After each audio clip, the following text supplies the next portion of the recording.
What's going on, everybody? Almost in Full Color Panel is back with another podcast. This won't be revolving around Gamescom, but before we dip our toes into that pool, gentlemen, how are we all doing today?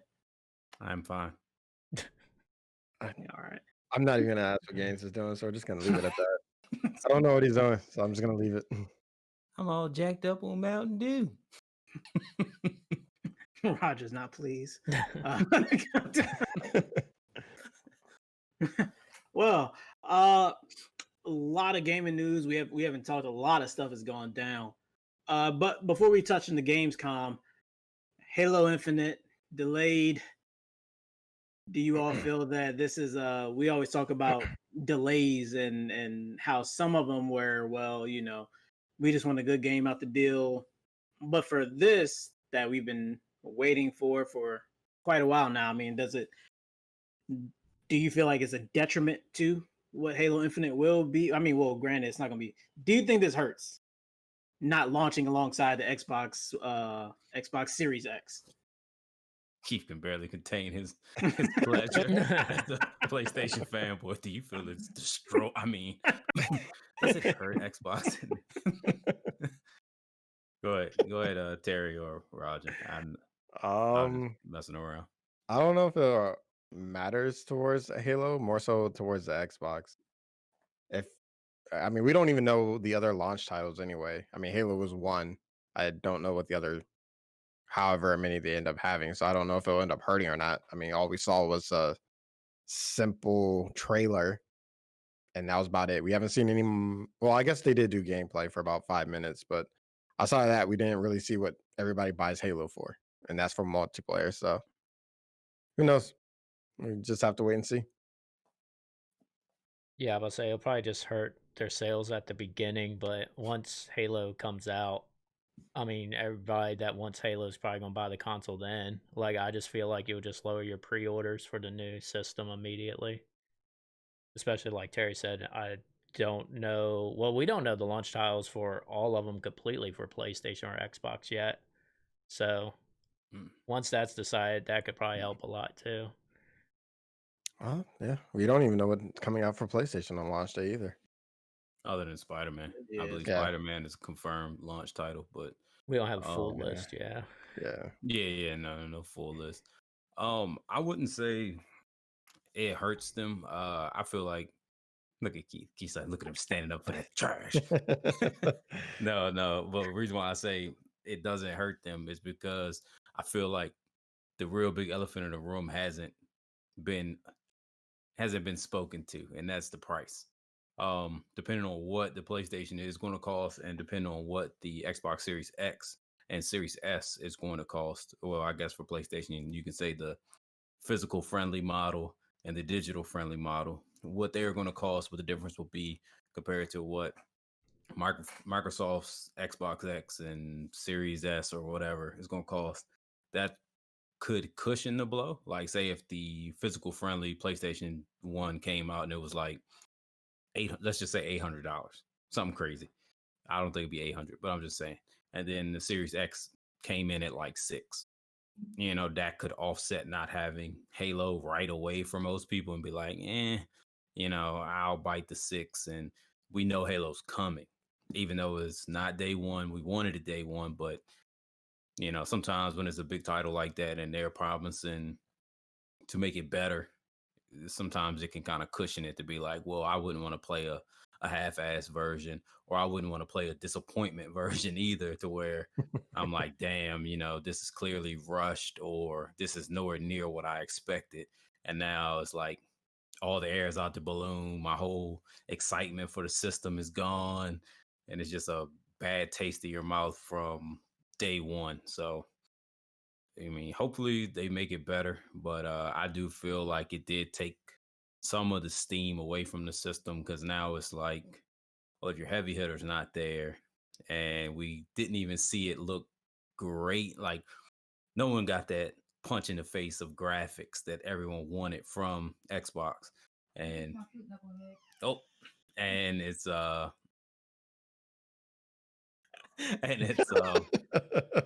yes, it is. Yeah, it's that. And No one got that punch to the face of graphics. I almost got a punch to the face because apparently I didn't bring food upstairs. Ooh. But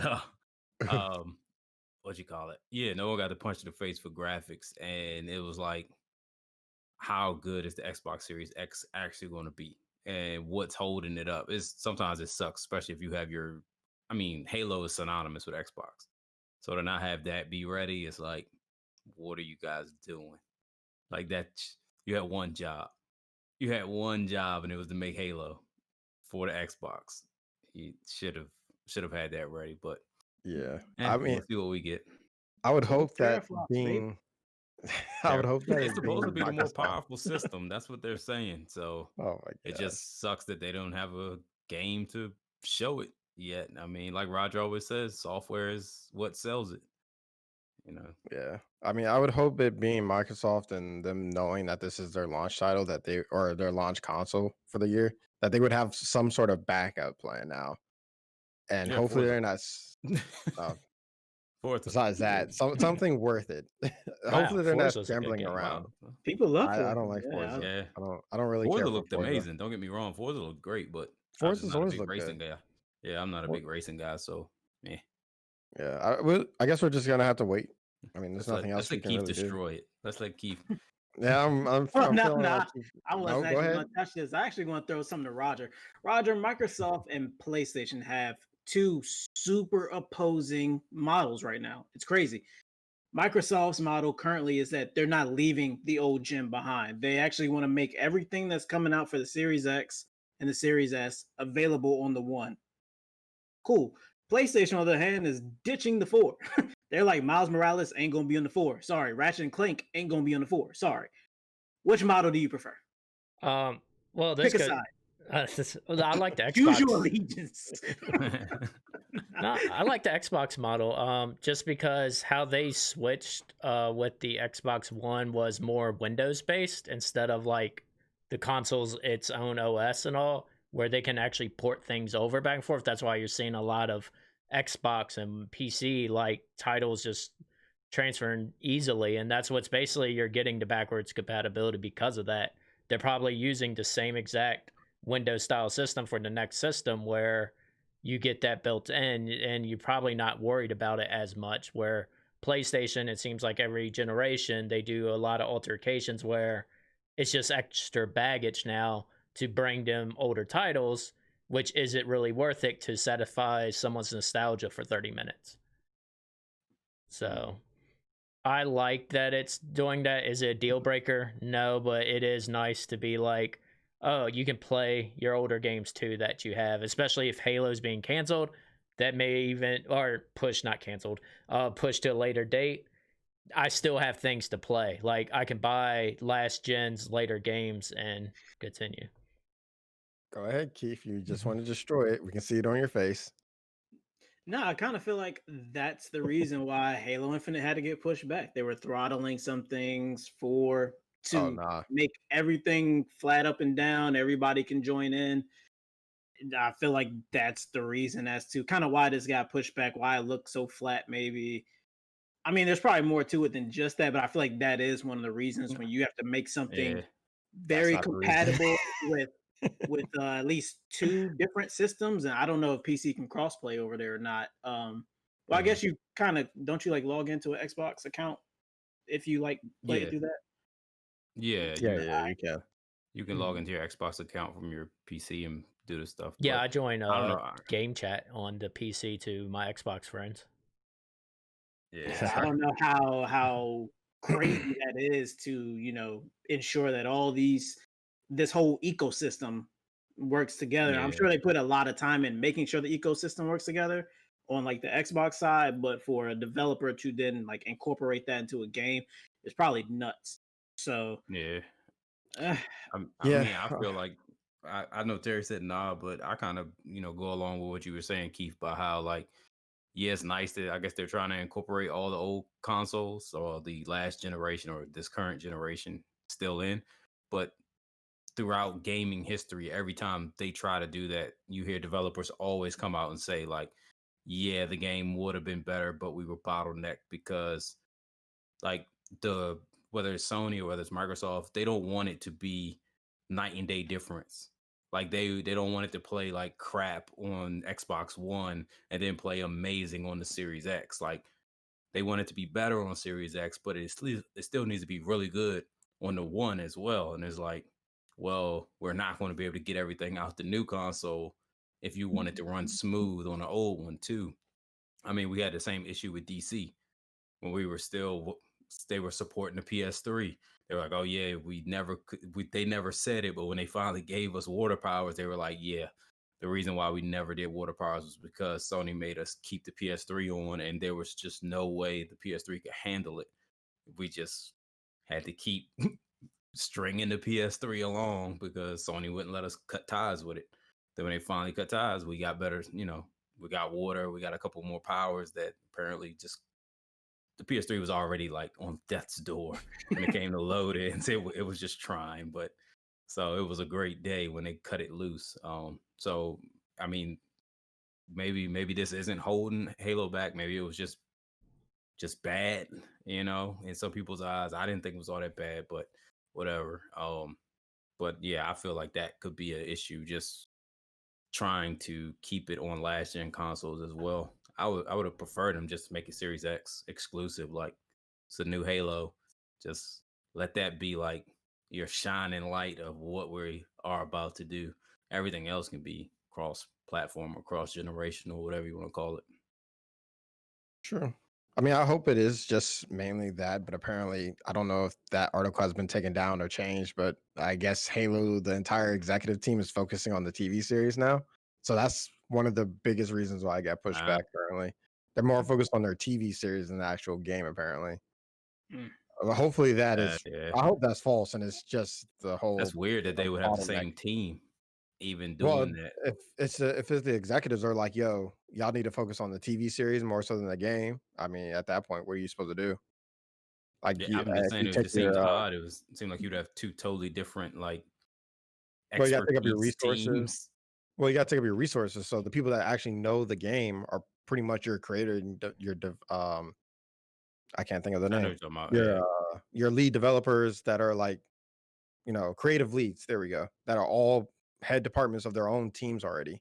So if you have to pull them from their developing team and be like, hey, y'all got to start helping them out with the TV series. Be like, oh, they're doing CGI on Master Chief. Does this look right? And you're just like, not really. It's like, well, make him look right. Then it's like, well, I got to pull these resources from them now. It's I like, can see that, yeah. So I hope that's not the reason. I hope it just is the bottleneck reasons. But if it is that they're focusing on the TV series and this TV series is trash, Probably will be. probably. But I just hope that's not the reason, though. Well, Gamescom. First, before we get into the games that were shown in Gamescom, how do you guys feel about the press conference itself? And do you feel like this will be the new wave? Well, go ahead. Yeah. Well, me personally, like I felt like it was really well put together. Like everything was presented really good. Like I was actually really impressed with it, especially for someone who didn't watch it. Go ahead, Terry.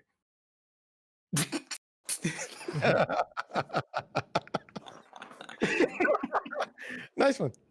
I mean, it was terrible. Yes, it was. Yes. I watched a little bit of it, but I was just messing around. But go ahead, Terry. Y'all probably seen a lot more of it than I did. I think they did really well considering the obstacle they have in front of them. I mean, a lot of the times you couldn't have everybody that you would normally have, and you're like around you on the stage, right? Normally they'll have, everybody behind them doing technical work, all this other stuff. You're able to record it, edit what you need, and then kind of fix it up that way. I think, who was it? Devolver Digital kind of did it the best way, I would think, even though all theirs are always recorded, but still. They can show what can happen when you record. You can show off all your games that you want without any hitches. You don't have your PlayStation randomly shutting off in the middle of your presentation. Like, I don't know, a couple E3s ago when it happened, or maybe it was Xbox that shut off in the middle of the presentation. You mean you're talking about the Uncharted, how it just crashed on them? Yeah, like you don't have to worry about those things. You can strictly be like, okay, dude, you're up there hosting. You focus on doing the hosting. That's all you got to do. Here's a script, all this other stuff. Don't worry, if you mess up, we can edit it out. and then it's just like, all right, now we got to focus on the games. All right, here's the games. They're being shown. Nothing's really happening. I mean, you missed the guy sitting in the crowd playing the game, and then his terrible, "Hey guys, come on, it's over here." Like how most of them are. I don't know. I think it was fine. I don't think it was edited because the one part when he was like, any gay, and then he was like, I mean, Well, anyway. I was like, again, there's probably some places that they just couldn't edit. I'm sure that was. I think there was maybe about 2 or 3 of them that happened, but I mean, even still, it wasn't. I don't think it was bad. I think presentations are going to start going this way. So I mean, it is what it is at this point. I only watched little bits and pieces of it. In general, I do like faster pace. That was one thing I noticed with the Gamescom. I know when you sent the video, it was pretty lengthy. That's probably why I went through a bunch of it. I kind of like just the faster pace. Show me what you have, and maybe do like off interviews later or something. So generally, I just like show me the games. So that would be the only like critique I noticed there, was just going through it. I know there was still conversation, but it was nice that they were able to do some edits and present probably in a little better fashion. You will probably get critics of, how do I know the game's actually running on a PC or something like that? Because that was kind of the E3 draw, was that they were running it live on stage instead of like, this was the best out of the 20 times we tried it. So yeah, I liked it. It was long, and I did not like the whole the random awards they were giving, because they didn't specify how these awards are being given, but they're being given for games that haven't come out yet. So it's like really weird that they were just stopping to give out awards to games that haven't dropped yet. So I don't know where that came from, but I wish they explained that a little bit better, in terms of if it was like something they got to try and that's what they were giving it to, or what. But let's get into the games. Fall Guys Season 2, Roger. What'd you think? Excited. I still play the first one every now and then. Not much, just because it's on my PlayStation. As you know, Terry and I have a problem turning on PlayStation if it's not PC. So usually I do try to still play it. Good game. Go get it. Hopefully you got it before it ended, because it's only 2 days left since we recorded. You were about to do a cheer. I was like, is Roger about to do a cheer? No, I just realized the time. I was like, say go get it now, but I was like, by the time this comes out, it's already been past probably. I'll say it's worth $20 though. I'll say that much. If you have nothing else to play too, and then you just want to get a bunch of people around that already have the game and just have a couple, I don't know, maybe about 6 rounds of it, it's pretty fun. Yeah, I mean, I enjoyed it. Obviously, I was extremely dominant during our playthrough, and I'm looking forward to continuing that dominance against you guys. If you know, all right. So the next game we have to talk about. I don't know. Games remembers his Pokemon series currently. Yeah, it doesn't matter. We saw what happened. The Pokemon thing was ridiculous. No. I was just really random, off the wall question. When do MMOs die? Never. They die when people stop paying money. Yeah, but so once the World of Warcraft, they had a fucking 10-15 minute movie on Gamescom, and then an expansion thing, and I was like, yeah, why is it so long for a while? It came out in 2004. They got a huge player base. And I mean, think about it. DC has been around for quite a while too, and DC's still going. And I mean, plenty of people's complained about DC, and I mean, back even when I used to play it heavy, you would always hear DC's dying. You know, nobody's on the servers and blah, blah, blah, blah. But yet, they're still going. And I know that their player base is nothing compared to WoW. I think WoW is still number 1 MMO in the world. Yeah, I would say it's definitely up there. What is League, a MOBA? Yeah. Okay. League of Legends is a MOBA. So I don't, what do they pay per month on WoW? Probably like what, $10-15 a month? I thought it was 15. I don't know. 15? I think I could be wrong. Might be. I know Legendary on DC was $10 a month, you know, to have all the access to like all the inventory slots, all that type of stuff, all the powers. So I would assume WoW would adopt the same type, or they have adopted that model from WoW, because obviously WoW was first.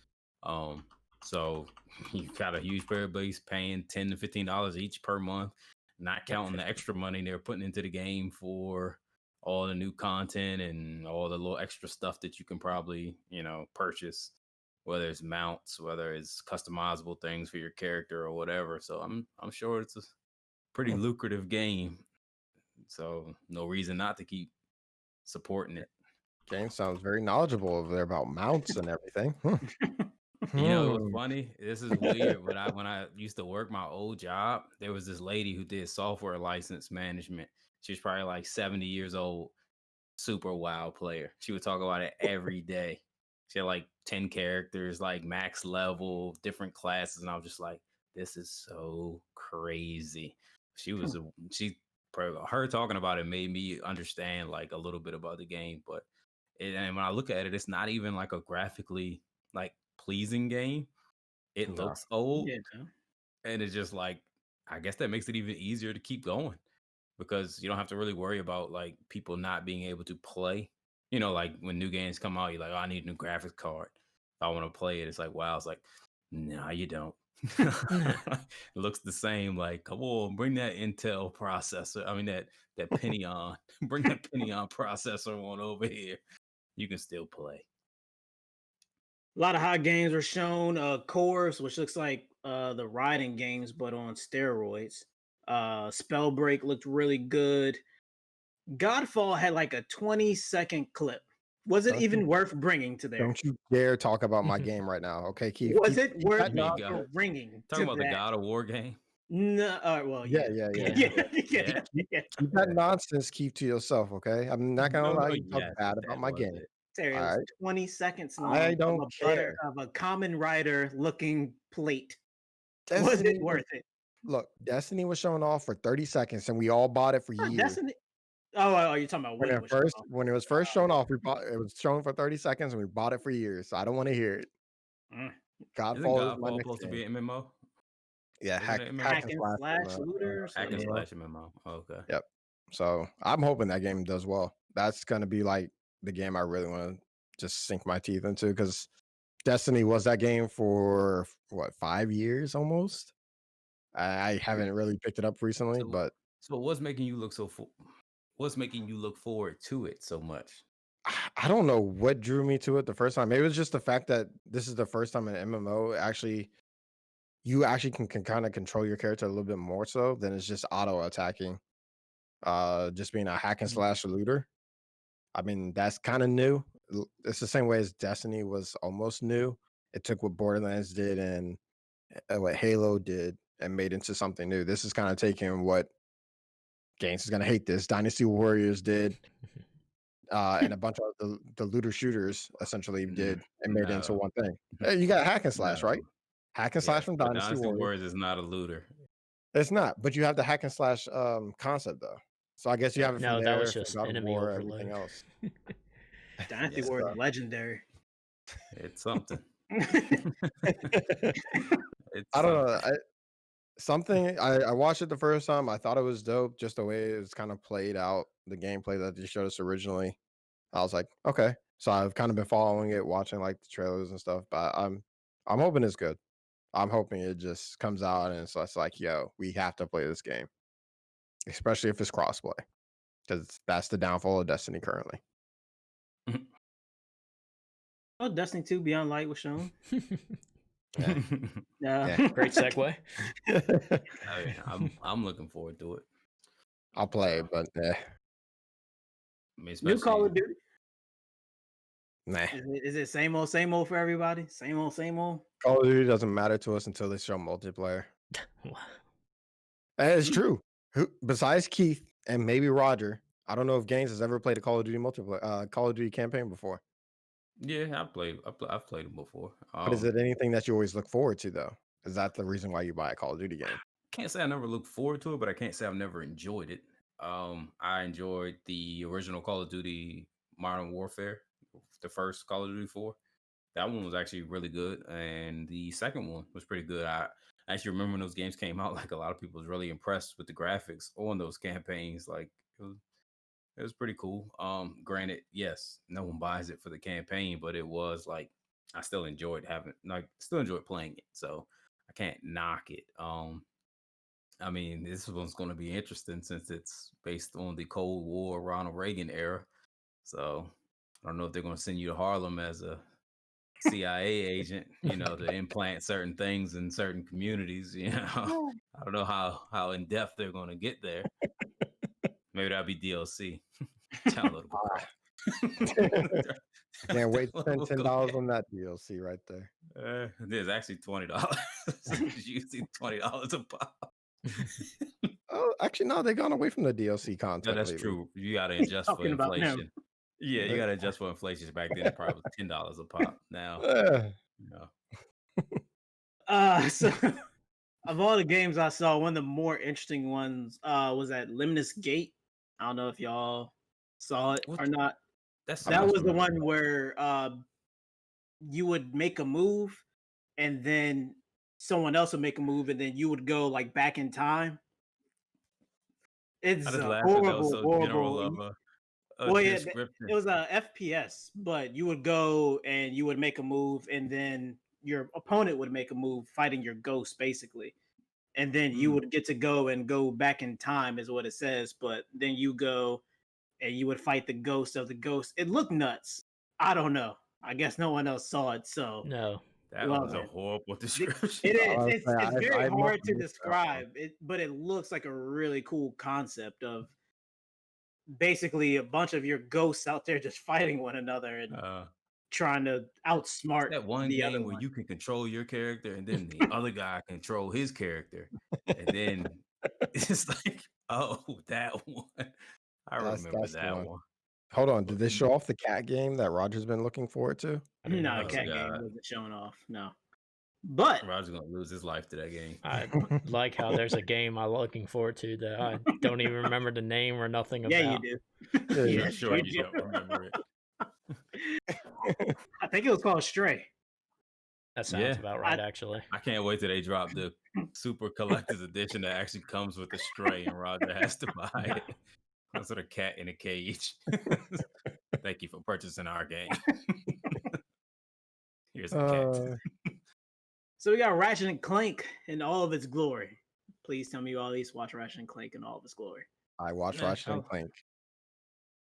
I like nothing really to say. I mean, it looks like they beefed up their graphics from the last time they showed it off, but I mean, doesn't look terrible.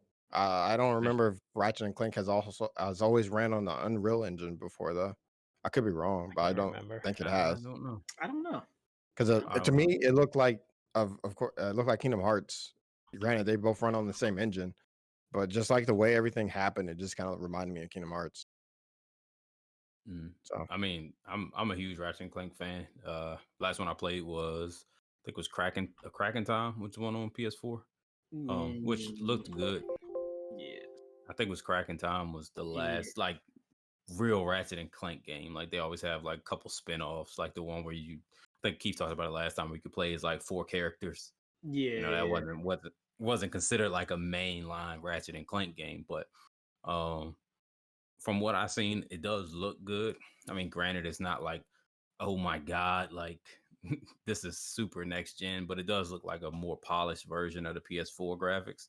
And I would assume, especially with all the portal hopping and stuff like that, like if they really can take advantage of obviously these new SSDs and stuff coming to the consoles, well, this should be a PlayStation exclusive, I believe. Yep. And obviously PlayStation is touting their groundbreaking SSD hybrid thing, whatever the hell they'd have made. I mean, if you're able to hop in and out of portals, hop in and out of stages, and like, pretty much no lag or no load at all, like that would be really crazy, and especially speak really well to like that high strung like craziness that obviously Ratchet and Clank is known for, just like guns blazing and discotrons and everything else. So I can only imagine what crazy stuff they're gonna have in store for us on this one. So yeah, I'm hoping that because I think it was the first time they showed it off. It didn't look great when they were jumping between the portals. That's the one thing that kind of that stuck out to me. Every time they did it, it was just like really glitchy. I don't know if they built it like that or if maybe they just have it like that, but it was just like they'll jump through. You can automatically see just everything just dropping down to like 5 frames almost. So hopefully that's not something that ends up being in the final build, because I don't know how how important those portal jumping scenes are, or how important they actually end up being in the game, because that can end up hurting a lot. But I don't think I'll be picking up. I'm not a Ratchet and Clank fan like that, but Wow. I mean, it look cool though. You have to at least yeah, get the Ratchet and but Clank games. I usually Ratchet don't Clank. buy them first off, but I usually try to play them like later down the road. They're fun, and that's how this looks like. Ratchet and Clank, it probably can't go bad. Yeah, you really can't. I mean, great controls, great gameplay, and Voice just all acting was around great. craziness. Had the Yeah, same comedic value. Dr. Nefarious is fucking yeah. It's like playing a stupid. Lego game. Like they Yeah. always have, like Yeah. it's always funny. Like I mean, it's not like die hard laughing funny, but it's just like you're gonna chuckle. You're gonna Yeah. like, ha, that was good. That was a good one. Well, that brings us to our final topic of today, the weird one. PS5's weird potential you might be able to pre-order or enter you guys for the sign up? I did. I Okay. did not get the email. I don't think I didn't get an I email literally- back, but I put in my gamer tag or whatever is what they asked for to Yeah, get put on the list. So yeah, that huge scam email that was never Sony. Oh, I would nah, I have. don't know if I well, wanna in the sign event up. that it is Sony, how do you all think that this is from what I read, apparently they're trying to stop scalping in some capacity. And okay, no, you don't buy it. I don't You don't believe buy that because I mean, I don't think so either. I mean, how would that stop scalping when you're still going to get it from like every game retailer out there, like Amazon, GameStop, Walmart, all these different places that's going to carry the system?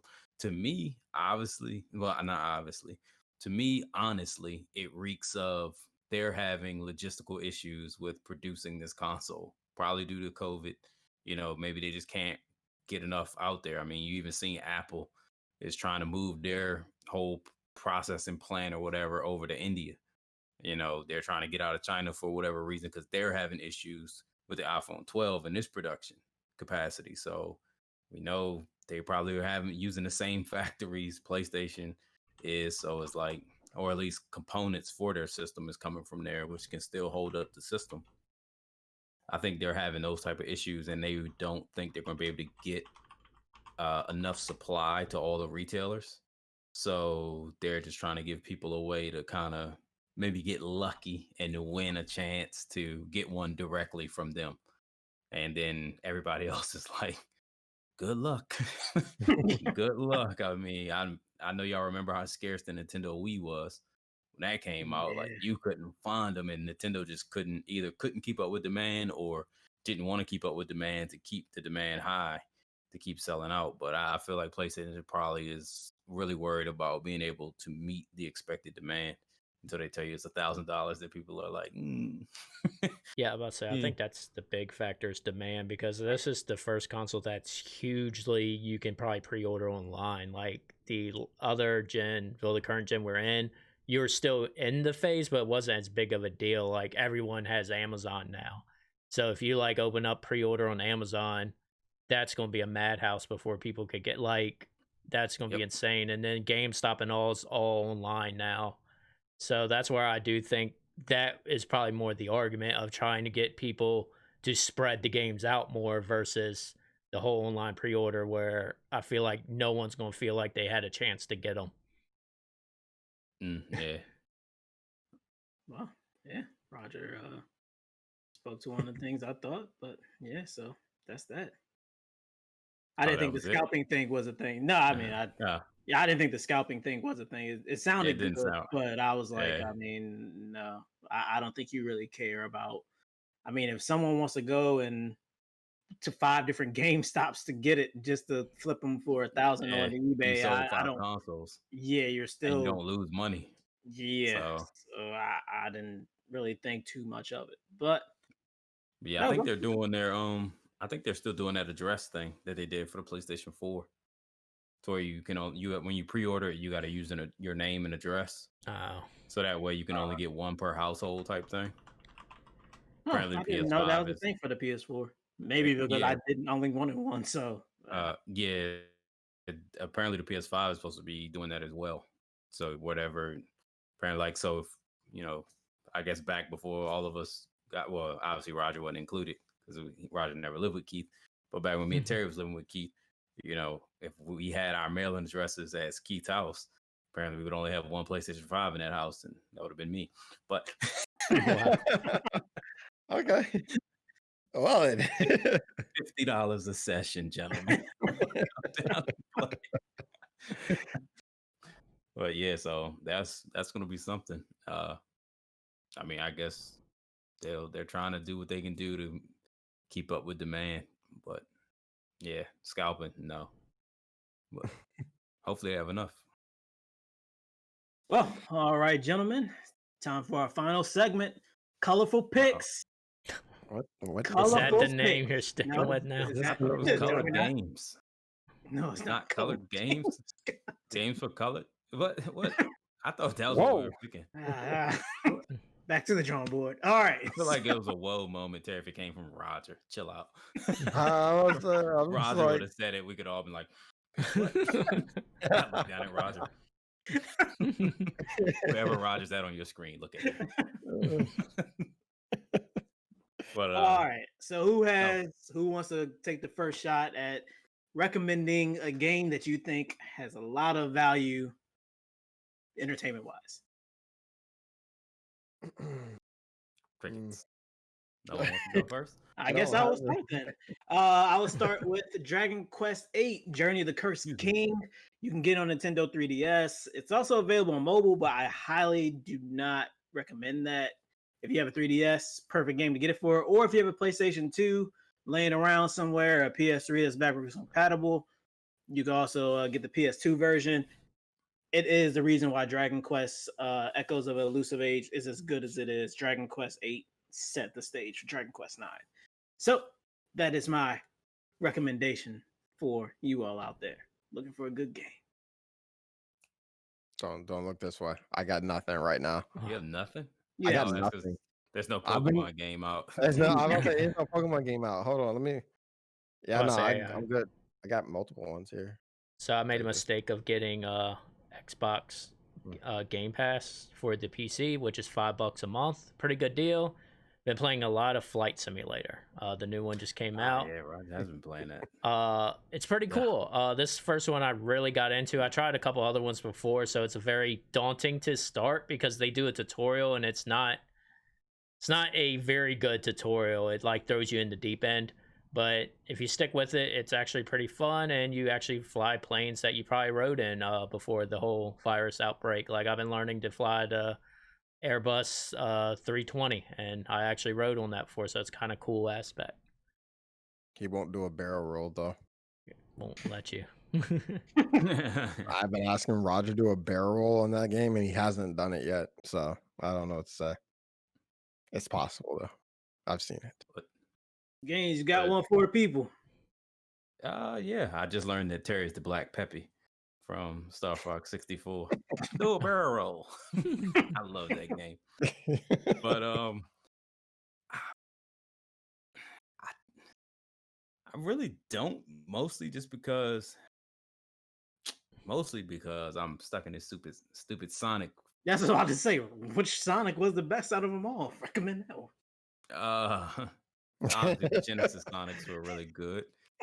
1, 2, and 3, and Sonic and Knuckles, definitely playable. Go back and play those. Sonic Adventure 2 on the Dreamcast. You gotta love them. If you have a prior love for them, they're enjoyable. If you don't have a prior love for them, do not play them. You will not enjoy it. And now I'm playing Sonic Unleashed. You recommending it? You're recommending that one? It's a weird game. It's a really weird game. Like I was telling Roger, I feel like people hate it, but it's not a bad game. It's a good game and a bad game in one. And people hate it because you want Sonic to be the good part of it, not the werehog Sonic, just the regular Sonic. You want him to be the good part they worked on, and he clearly was not. Like, I don't know if any of you played like Temple Run style games that's how all the Sonic stages are. Like it's literally felt like it came from a mobile. And the Werehog is actually really fleshed out pretty well. But it's just odd. But no, for a game that I would probably recommend people play is Paper Mario: The Origami King. That's actually a really good game on the Switch. And if you haven't played any Paper Mario games, but you've played Super Mario 64, I mean Super Mario RPG, not 64. Super Mario RPG, all those games were based on that. So it's the always same. comes back to that. He's the grandfather. He's the grandfather of RPGs. They actually came before Final Fantasy. If it wasn't for RPGs like Super Mario RPG, you'd never had Final Fantasy 7. So pay homage. Pay homage, young one. But yeah, so it's pretty much the same exact thing. Timed attacks, time block, and things like that. So if you like that game, you'll love the Paper Mario series, and Origami King is actually really good. So if you have time on your hands, of course you do, go ahead and play Paper Mario RPG, Paper Mario Origami King. Can't leave it alone, King. Blah, blah, blah, blah, blah. All right, ladies and gentlemen, that's going to do it for this podcast. Make sure you hit that notification button to see when more videos go live. With that being said, we hope this finds you in great health and hope that everyone is doing well. I was doing that, so it doesn't look like I was just pointing at my crotch. Peace, be easy, and be blessed.